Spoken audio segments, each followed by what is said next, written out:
Have you ever noticed that when someone is really angry, they drop their guard, the masks fall, and we see something closer to who they truly are? From a psychology perspective, under extreme anger or pressure, people's defense mechanisms weaken. Their true colors show.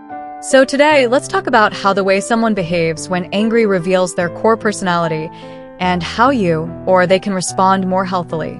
Here's the argument. How a person gets angry often tells you more about their personality than what they say or do. In personality psychology, there are traits like neuroticism, emotional sensitivity, agreeableness, conscientiousness, extroversion, openness.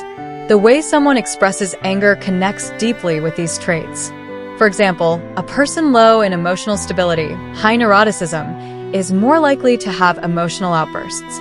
Someone high in agreeableness tends to suppress their anger so as not to harm relationships. Conscientious people, even when upset, try to keep behavior under control. Also, early attachment style and how emotions were modeled in childhood influence how one learns to manage or not manage anger.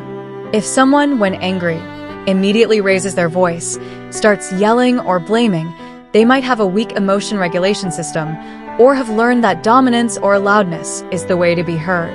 There may be underlying insecurity, or they haven't developed good skills for expressing anger without exploding. If another person, when angry, says, "I'm fine," you're overthinking, or changes the subject, avoiding conflict, that suggests fear of rejection or conflict. They may think expressing anger risks damage to the relationship, to how others see them, or to their sense of self. Some people are anxiety-driven. Their anger shows up physically first, shaky voice, sweaty palms, tight chest. Maybe they can't speak clearly. They may have high internal expectations and fear being judged if they let anger fully out. And then there are rational or strategic angers. Even when really mad, they try to analyze the situation, express themselves in planned ways, maybe bring it up later, negotiate. That points to higher emotional stability, possibly having learned good emotional regulation and effective communication. How to deal, whether you see these traits in yourself or in someone else. First, identify your anger pattern. After a conflict, reflect. What's my first impulse? Shout, silence, anxiety, logic?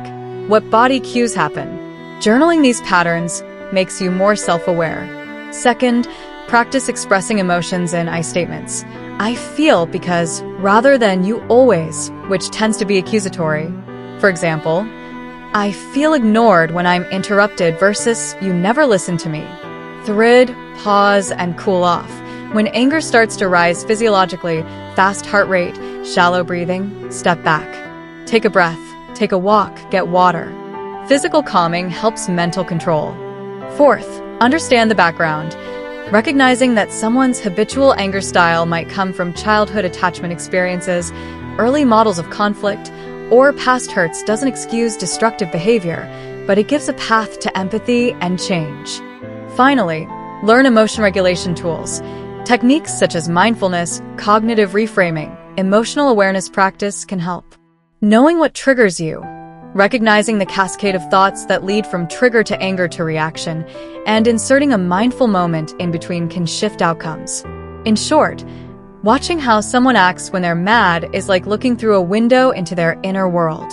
It reveals habitual ways of being, strengths, and vulnerabilities. If we understand this better, both in ourselves and others, we can respond more wisely, with more compassion, and create healthier interactions rather than falling into destructive cycles.